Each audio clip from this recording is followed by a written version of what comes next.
एक बार की बात है। एक जंगल में किसी पेड़ पर कौवों का एक जोड़ा रहा करता था।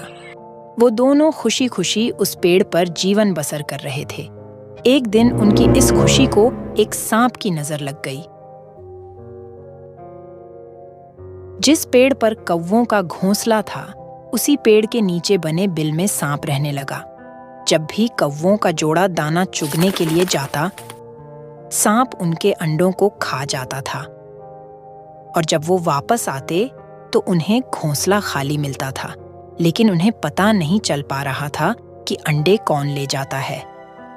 एक दिन कौवों का जोड़ा दाना चुगकर जल्दी आ गया तो उन्होंने देखा कि उनके अंडों को बिल में रहने वाला एक सांप खा रहा है। इसके बाद उन्होंने पेड़ पर किसी ऊंचे स्थान पर छुपकर अपना घोंसला बना लिया। सांप ने देखा कि कौवों का जोड़ा पहले वाले स्थान से चले गए हैं, लेकिन शाम होते ही दोनों वापस पेड़ पर आ जाते हैं। इस प्रकार कई दिन निकल गए। कौवों के अंडों में से बच्चे निकल आए और वो बड़े होने लगे।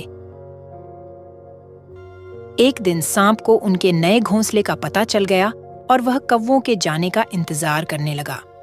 जैसे कौवे घोंसला छोड़कर गए, सांप उनके घोंसले की ओर बढ़ने लगा, लेकिन किसी कारण से कौवों का जोड़ा वापस पेड़ की ओर लौटने लगा।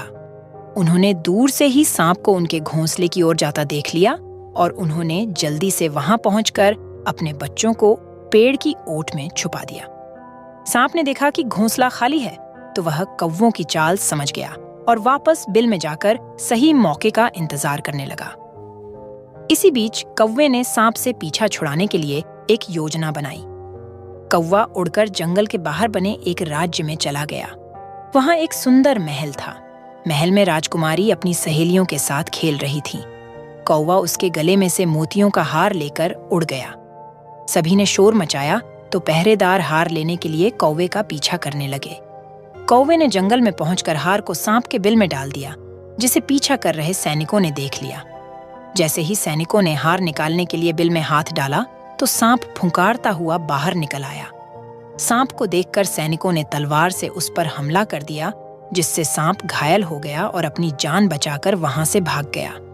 सांप के जाने के बाद कौवा अपने परिवार के साथ खुशी खुशी रहने लगा। कहानी से सीख। हमें इस कहानी से यह सीख मिलती है कि कभी भी निर्बल का फायदा नहीं उठाना चाहिए, साथ ही मुसीबत में समझदारी से काम लेना चाहिए।